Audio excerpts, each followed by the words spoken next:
Quand on regarde la recrudescence des problèmes d'humidité sur les différents projets de construction dans notre environnement camerounais, on est en droit de se questionner sur qu'est-ce qui n'a pas marché. On se demande naturellement, est-ce que ce sont les professionnels de la construction, architectes, ingénieurs, techniciens, ouvriers, qui ne font pas leur part? Est-ce que ce sont les maîtres d'ouvrage qui ne font pas la leur? Ou alors, est-ce que c'est le climat qui est devenu un peu plus arrogant? Dans cette vidéo, je me propose donc de traiter de manière particulière cette thématique parce que la réalité est celle-là. Bon nombre de personnes aujourd'hui sont en train de vouloir abandonner des projets de construction à cause de l'humidité. Quand je dis abandonner, ça peut être en phase d'exploitation, ça veut dire qu'il a fini de réaliser son R+3, mais de manière très récurrente, il y a des problèmes d'humidité. Il y a aussi ceux-là qui ont fini avec le gros œuvre, mais qui subissent déjà les affres de l'humidité au point de se demander: est-ce que je dois continuer? Je rappelle par ailleurs que dans le domaine de la construction, l'élément le plus difficile à combattre, c'est bel et bien l'eau. L'eau est l'élément le plus difficile à combattre.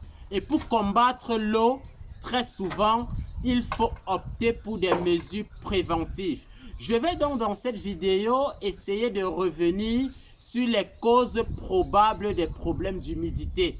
Quand il y a des problèmes d'humidité sur un projet, d'où surviennent-ils? Alors, vous devez savoir que sur un projet de construction, l'eau se manifeste de différentes manières. Moi, je les résume en 4. La première manière par laquelle l'eau se manifeste, c'est l'eau qu'on va retrouver dans le sol. Parce que le sol, il est comme il est là, mais il y a de l'eau. Parce qu'en géotechnique, on nous disait que le sol est composé de 3 constituants. On a les grains solides, on a l'air et on a l'eau. Donc, l'eau étant donc dans le sol, il aura tendance à agir en remontant. On va donc parler de remontée par capillarité. Ça fait que le premier élément par lequel l'eau se manifeste sur un projet, ce sont les remontées par capillarité. C'est l'eau qui est présente dans le sol et qui, parce qu'il est étouffé, parce qu'il ne peut pas circuler, ça peut être parce qu'on a bouché un marécage, l'eau ne peut pas circuler, on a fait un dallage sans couche drainante, l'eau a donc tendance à vouloir remonter. Ça, c'est la première matérialisation de l'eau sur un projet de construction. La deuxième, ce sont les eaux pluviales. Ça veut dire qu'il pleut. Quand il pleut, l'eau va intervenir sur le bâtiment. Là encore, c'est de différentes manières. Vous aurez l'eau qui va agir au niveau de la toiture. Ça peut être une toiture avec des tôles, ça peut être une toiture terrasse. Vous aurez l'eau qui va agir au niveau des façades. Ça veut dire que quand il pleut, ça va mouiller les parois du bâtiment. Ça va mouiller les faces du bâtiment. Et vous aurez l'eau pluviale qui va se verser sur la cour. Et on pourra donc parler de VRD. Si on commence par les toitures, petit problème au niveau de la terrasse, parce que l'étanchéité n'a pas été bien traitée. Ça crée directement un problème d'humidité. Petit trou au niveau de la toiture, parce que le toiturol est défaillant ou bien parce qu'une tôle s'est percée. Ça crée directement des problèmes d'humidité au niveau du plafond. Au niveau des façades, petit problème au niveau de l'étanchéité des menuiseries aluminium, les fenêtres vitrées. Ça veut dire qu'on n'a pas bien mis le silicone ou quoi que ce soit, l'eau va s'infiltrer. Ou alors on n'a pas fait de légères pentes, ce qu'on appelle des rejengots au niveau des fenêtres. Là aussi, l'eau va s'infiltrer. Petit problème de raccord mal géré sur une façade, l'eau va s'infiltrer. Pendant qu'on a défait l'échafaudage, on n'a pas bien refermé un trou. Quand il pleut au début, ça semble ne pas inquiéter, mais après, on se rend compte qu'avec le temps, l'eau utilise ce moyen pour s'infiltrer. Voilà un peu comment les eaux pluviales vont se manifester. On peut aussi dire au niveau d'une terrasse, il pleut sur un balcon, on n'a pas prévu un siphon, on n'a pas prévu des piscettes. C'est comme ça que l'eau va rester sur la terrasse.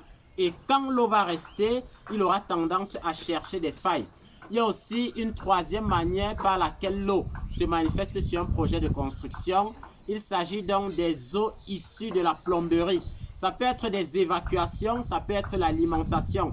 Quand on parle d'évacuation, ça veut dire que quand je chasse mon WC ou bien quand je finis de me laver, si la conduite de plomberie est défaillante, à un niveau, automatiquement, l'eau va chercher à créer un autre chemin. Quand on parle d'alimentation, ça veut dire que les tuyaux de distribution d'eau, ça peut être sur le chemin du forage pour la cuve ou bien de la cuve pour les ménages. S'il y a un problème à ce niveau, automatiquement, ce sera un problème d'humidité qui sera engendré. La quatrième façon par laquelle l'eau peut donc se manifester sur un projet de construction, il s'agit donc de l'eau qu'on peut retrouver en lavant le sol. Ça veut dire qu'on lave le sol et parce que le carrelage n'a pas été bien fait, l'eau essaye de s'infiltrer au niveau des joints. Voilà un peu de manière résumée les 4 façons par lesquelles l'eau se manifeste sur un projet de construction. Vous convenez donc que traiter les problèmes d'humidité reviennent beaucoup plus à prendre des mesures préventives. Ça veut dire que pendant qu'on est encore en train de réaliser le projet, on doit déjà penser étanchéité des fondations. On doit déjà penser comment est-ce qu'on fait pour éviter les remontées par capillarité. Nous avons eu à faire des vidéos dans ce sens, dans lesquelles on expliquait par exemple que quand on démarre un projet en fonction du niveau de la nappe phréatique, en fonction de ce que le rapport d'études géotechniques pourra nous montrer comme information, on peut prendre des mesures un peu plus drastiques. Ça fait que celui qui construit en plein Bonabéry, ça veut dire à proximité de la mer, n'aura pas les mêmes exigences en termes de mesures, de méthodes préventives à prendre pour traiter l'eau que celui qui construit par exemple en plein soir où le terrain est relativement sec. Celui qui construit à Bonabéry sera contraint de faire des fondations, toutes ces fondations avec un béton hydrofuge. Il sera contraint par exemple d'utiliser bien d'autres produits de manière à éviter cela à la longue. Maintenant, s'il faut parler de problèmes d'eau créés par les eaux pluviales, vous verrez qu'il s'agira de faire de très bons travaux d'étanchéité au niveau des terrasses, au niveau des carrelages, des joints et bien d'autres. Il y a des produits adaptés, mais très souvent lorsqu'on en parle, vous verrez des personnes dire le bidon de 5 litres c'est 20 000 et donc c'est un peu trop coûteux. Sauf qu'après, quand les problèmes d'humidité surgissent, on se rend compte qu'on est même prêt à abandonner le bâtiment et que ce n'est pas pour un budget de 500 000 qu'on aurait dû prendre ce genre de décision. J'ai parlé de l'eau, j'ai parlé des eaux pluviales, j'ai omis de mentionner également les chéneaux. Ce sont d'autres moyens par lesquels l'eau peut donc agir de manière négative sur un projet. Il y a en fonction des cas des méthodes pour traiter. C'est juste de se faire accompagner par des personnes qui ont une certaine vision. Cela va permettre d'anticiper sur un certain nombre de questions. Si on prend par exemple comment gérer les problèmes d'humidité créés par des plomberies défaillantes. Premièrement, l'idée c'est de faire de très bons travaux de plomberie. 1. Choisir le matériel de bonne qualité. Choisir des prestataires de bonne qualité.